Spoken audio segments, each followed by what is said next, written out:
Mga master, okay lang bang? Huwag niyong skip ang mga ads sa aking mga video kung okay lang mga master. Salamat sa solid na suporta po. Yon, what's up mga masters? Nandito na naman tayo sa panibagong araw, panibagong kabanata na naman ang pagsasama-samahan natin ngayon guys.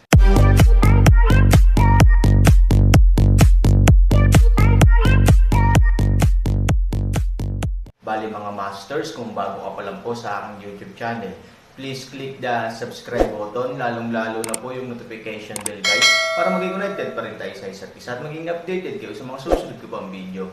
Bali mga masters, bago natin umpisahan ng kwento ay mag-shoutout po muna tayo para sa mga solid nating tagapakinig. Shoutout kay Chris Aliber, shoutout kay Mario Francisco. Yun na nga mga masters, no? Bali hindi na ito patagalin. In 3, 2, 1, let's go!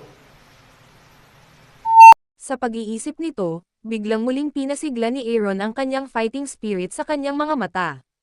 Sa sumunod na segundo, biglang nagtanim ng lakas si Aaron sa kanyang mga paa at bahagyang nagkalat sa ilalim ng lupa. Saglit lang, biglang gumalaw si Aaron, na nagpupumilit pa sa lupa, at biglang nawala sa sito sa isang iglap. Sa oras na ito, sa kailaliman ng lupa, ang figure ng Aaron ay lumalim na sa layer ng lupa sa ilalim ng pamumuno ng panggalan. Shit, kung dumating ka mamaya, wala na ako. Malungkot na sabi ni Aaron. Masyadong mabangis ang mga paninda. Kahit nasa ilalim ako ng lupa, nararamdaman ko ang kanyang kapangyarihan. Kung hindi ka magpapadala ng espiritual na kapangyarihan sa iyong mga binti sa oras, hindi alam kung makakarating ako, sabi ni Panggalan. Tumanggaw si Aaron at talagang mabangis. Kung hindi, sa isip ni Aaron, hinding-hindi siya makakatakas na parang Panggalan. Ang kontrol ng taong iyon sa tubig ang pinakamalakas na nakita ko sa buhay ko, ngunit wala ni isa. Kahit si Algeazan God ay hindi kasing bangis nito. Ayon sa sining ng 5 elemento, ang lupa ay kayang kontrolin ang tubig, ngunit higit pa, ang 5 elemento na banal na bato ay kulang pa rin sa ginto at bato at nabigong maabot ang pinakamahusay na estado. Nag-aalala ako na kung ang 5 elemento ng banal na bato ay gagamitin upang harapin ito, hindi lamang nito siya makokontrol, ngunit hahayaan din itong sirain ang 5 elementong banal na bato. Sa kabutihang palad, kapag iniisip ko ang lupa, kapag nakikita ko ang latak sa tubig, bigla kong naiisip ikaw, ang bata na nagbubutas ng lupa. Kaya naman, ginagamit ko ang aking mga paa upang magpadala ng espiritual na kapangyarihan sa lupa at hilingin sa iyo na lumapit, sumimangot ang Panggalan. Ngunit maaari akong magtago sa lupa ng ilang sandali at hindi ko kayang magtago habang buhay. Kung hindi ko man lang maitago ang 5 elementong banal na bato, ano ang gagawin natin? Umiling si Aaron. Ang pinakawalang magawa sa mundo ay alam mo kung paano ito makukuha, ngunit hindi mo ito makukuha. Maaaring kontrolin ng lupa ang tubig, ngunit ang tubig ng mga tao ay nagpapakita ng napakalaking kalamangan.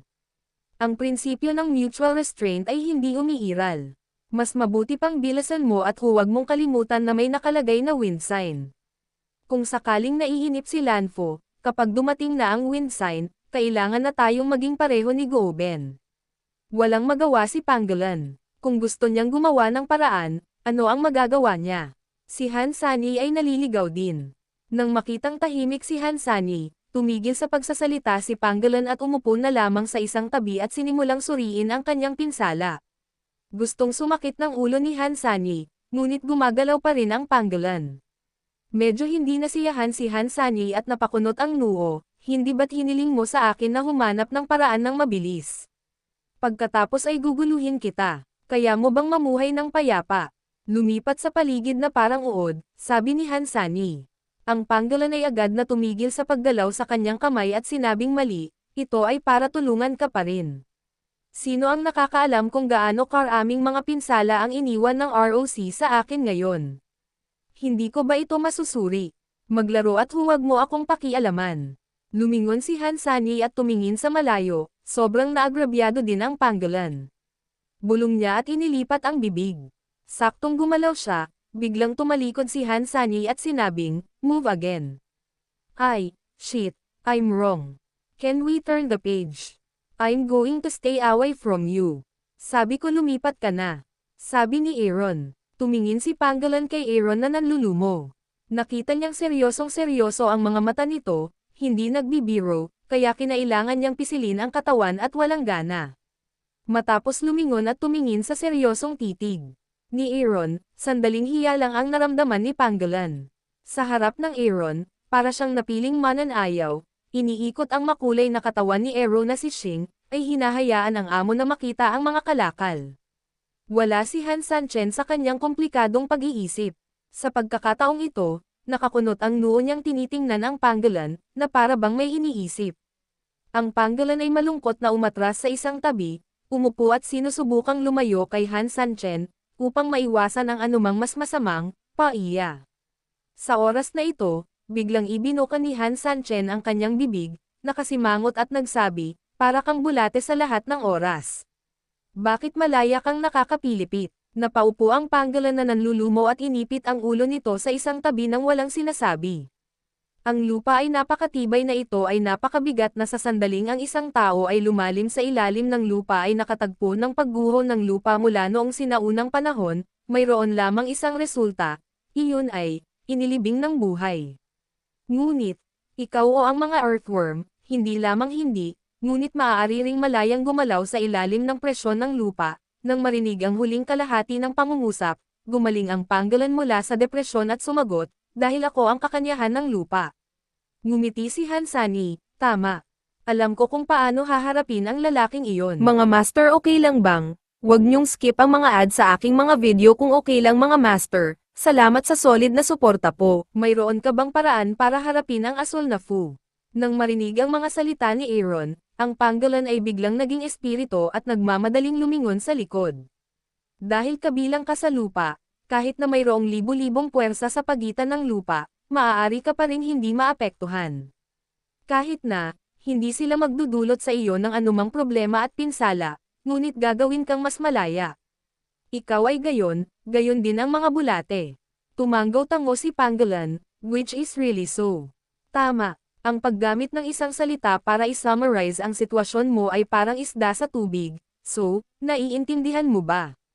Mukhang naiintindihan ang Pangolin, ngunit tila wala itong, ang ibig mong sabihin, kailan ka nilunod ng isda sa malalim na tubig?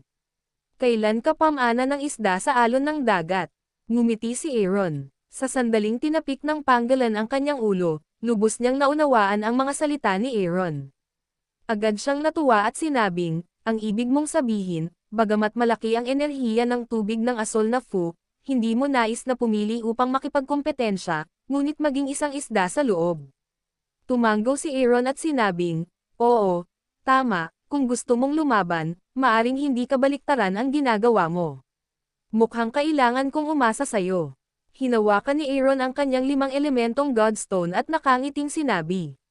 Sa kuweba sa oras na ito, na nakaharap sa Aaron na biglang nawala sa kinalalagyan, tumitig si Lanfo sa lupa. Alam nito kung saan nagpunta ang Aaron. Inisip niya na sa pamamagitan lang ng pag-akit ng hangin at paggamit ng hangin ay mapapasabog niya ang buhangin at mga bato at maipakita siya. Kung tutusin, ano pa nga ba ang masasabi niya bukod sa pagsasabing bobo ang iba at kakaunti ang kaalaman? Malamig na ngumiti si Qingluan. Ang asul na Fu ay hindi nagsalita, ngunit bahagyang gumalaw, at ang kanyang mga pakpak ay muling gagalaw. Ngunit sa sandaling ito, bigla akong nakarinig ng mahinang sigaw at tumingin sa likod. Si Han Sanchen ang bumalik sa kanyang orihinal na posisyon, huwag kang mag-abala, ako mismo ang lalabas. It's nothing to hurt me. It's bad to hurt the flowers and plants in the water, big fish and small fish, little man, punong-puno ako ng pagmamayabang, nang marinig ang mga salita ni Han Sanchen. Malamig na ngumiti si Qingluan, pagkatapos ay tumingin siya kay Lanfo, ang pinakamahusay na paraan para manahimik ang isang tao ay ang matalo pa siya. Ang pinakamahusay na paraan upang humanga ang isang tao ay ipaalam sa kanya ang katakutan ng kamatayan, bahala ka, Hagong.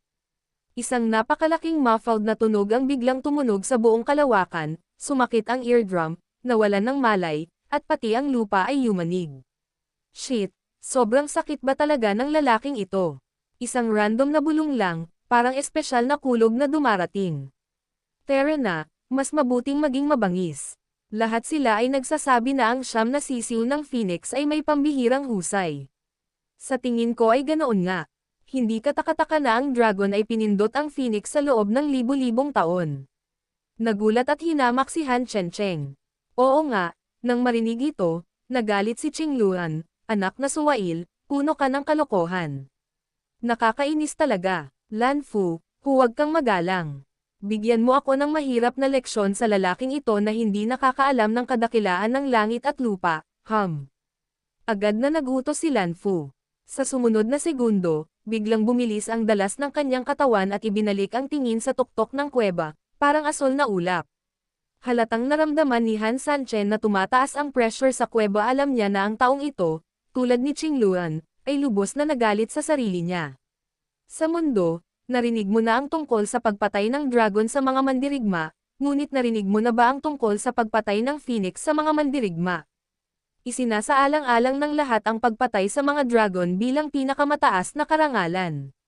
Bagamat nakakasakit ito ng mga tao, nako, masakit ang phoenix, ito ang katotohanan, basta. Galit na uminom si Qingluan, paano mas masahol pa sa dragon ang phoenix? Ang ROC na iyon ay mahilig kumain ng karne ng dragon. Ilang dragon ang nabubuhay sa mundo ang namatay sa mga kamay nito. Dragon, ano ba? Individual case lang ang sinabi mo.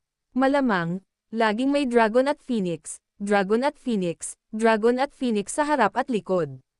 Tingnan mo ang mga estatwa. Mga dragon din sila sa taas at ikaw sa ibaba. Wala pa ring sinabi si Aaron at nagpatuloy sa pagsasalita. Damn you, you should know that Buddha also has fire, Lan Fu. Binabawi ko ang sinabi ko kanina. Hindi lang para turuan ang ganyang rebeldeng tao.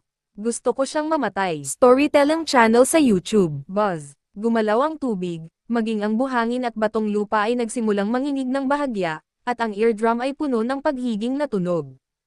Alam ng Aaron na sa kasalukuyan, ang malaking aswal na Fu ay nasa yugto na ng pinakamalakas na akumulasyon ng enerhiya. Maaari itong isipin na ang sumunod na suntok ay halos sa kanyang mga paa. Ito ay dapat na napakalaki.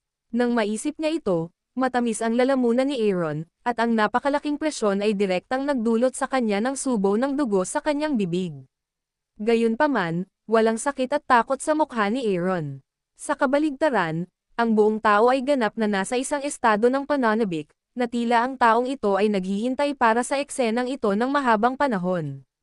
Oras na para dumating. Bahagyang ngumiti si Aaron, pagkatapos ay tumingin kay Lan Fu at malamig na sinabi, ito ba ang pinakamalakas mong lakas? Napakalakas nito. Gayunpaman, hindi ito mas masahol pa kaysa sa Magic Dragon na nakalaban ko noong nakaraan. Sabi ko, ang Phoenix ay ang Phoenix at ang Dragon ay ang Dragon. Paano tayo magsasalita sa parehong araw? Pagkarinig nito, biglang itinaas ni Lan Fu ang kanyang mga pakpak at lumangoy sa tubig bigla, muling tumama ang gravity na maaaring mag-alis ng lahat. Kung magagawa mo, depende sa oras na ito. Si Aaron ay nagdikit ng kanyang mga ngipin. Kahit na ang tuktok ng kanyang bibig ay puno ng provocation, Aaron ay talagang mas seryoso kaysa sa sinuman. Sa personalidad ni Aaron, paano siya nagmamadali? Ang lahat ng ginagawa namin ay talagang para sa isang laro. Ang lakas ni Lan Fu ay masyadong malakas, at siya ay nasa tubig. Siya ay ganap na nasa itaas ng kanyang home court. Iniisip ni Aaron na hindi niya kalaban. Sa makatuwid, nagkaroon ng countermeasures ang Aaron sa panggalan sa lupa. Gayunpaman, maraming mga paraan upang atakehin ang isip ng mga tao mula pa noong unang panahon. Ang isa ay walang laman at ang isa ay totoo. Ang dahilan kung bakit kakaiba ang isang sorpresang pag-atake ay dahil bigla itong pumatay ng mga tao nang hindi inaasahan, na ginagawang abala ang mga kamay at mga paa ng kabilang partido. Gayunpaman, kung ito ay dumating sa pangalawang pagkakataon, ito ay isang tunay na pag-atake. Ang epekto ng isang sorpresang pag-atake ay hindi lamang nawala, ngunit nakakaranas din ng mga paghihirap. Sa makatuwid, hindi iniisip ni Aaron na makakaranas siya ng mga pagkalugi sa ilalim ng Lan Fu ng paulit-ulit. Nakakapagtaka lang siya. Ito ang ugat ng Erens na sadyang nagpapasigla sa kanila, na nagpapagalit sa kanila, at kahit na hindi nagpapakita ng awa sa kanilang sarili para sa mukha. Tanging sa kasong ito ay magiging desperado ang kanilang pag-atake, at kapag sila ay desperado na, hindi sila mahinahon na mag-iingat sa likod at hindi ma-raid ng kanilang mga sarili. Sa kasalukuyan, kung kaya nating dalhin ang pag-atake na ito ay hindi lamang isang mahalagang link upang maparalisa ang kabilang panig sa bagay na ito, kundi pati na rin ang susi sa tagumpay o kabiguan ng lahat ng bagay. Nakasalalay dito ang tagumpay o kabiguan. Patakbuhin ang lahat ng tunay na enerhiya sa iyong katawan, ibuhos ito ng direkta sa iyong mga binti, at ang buong tao ay lalakad tulad ng isang squatting Buddha, natigil sa lugar. Gaano man kalaki ang kanyang alon, ang Aaron ay matatag na nakaugat dito. Wala siyang ideya, ngunit kontento na siyang tumayo sa kinaroroonan niya. Sa makatuwid, kahit na gumawa ng panibagong bagyo si Lanfo, kinailangan ni Aaron na kumalog at humila na parang damong dagat upang patatagin ang kanyang katawan sa paghaharap sa kanya, bagamat mayroon siyang kaunting kawalan. Tiniis ni Aaron ang kahirapan, kinagat ang kanyang mga ngipin at tumangalan ng husto. Sa kanyang kawalan ng pag-asa, ang alon ay naroon pa rin, ngunit sa kanyang tuwa, ang asol na til ay puno ng mga pakpak at malapit nang dumating. Nangangahulugan ito na nanalo ang pagpupursage ng Aaron. Galit siyang umungol, kinakagat ang ngipin, at pati Gilad ay dumudugo dahil sa sobrang lakas. Puno ng malansang amoy ang buong bibig. Ang Aaron ay lubhang mabangis at masakit. Halika na, sa sandaling uminom ang malamig na boses, tumama ang boses sa langit, at ang nangingibabaw na espiritu ay hindi natalo. Paano makakasakit ng mga nunal na langgam ang kapangyarihan ng Phoenix? Biglang tumingin si Qingluan sa asol na Fu, at ang asol na Fu ay nagbigay din ng malaking dagandong. Ang sumunod na segundo, ang malaking pakpak ay kumaway at ang mahabang alon ay humila sa oras na biglang pumindot sa momentum ng pagsira sa langit at lupa. Ang lupa ay nag-crack at ang alikabok ay tumaas kung saan-saan. Ang Aaron ay halos hindi sumasalamin sa anumang oras. Nataman na niya ng husto ang mga paa niya at napaluhod sa lupa. Dahil sa napakalaking presyon ay umagos ang kanyang dugo na parang tubig sa kanyang bibig. Yun na nga mga masters, no? Bali panibagong kabanata na naman yung natapos natin ngayong gabi. Muli, maraming salamat po talaga sa walang sawang suporta po sa aking YouTube channel na talagang inaabangan nyo po ang bawat upload ko po. Bali mga masters, magkita-kita ulit po tayo bukas ng gabi at ngayon po ay magpapaalam po muna tayo. Bali mga masters, bye-bye!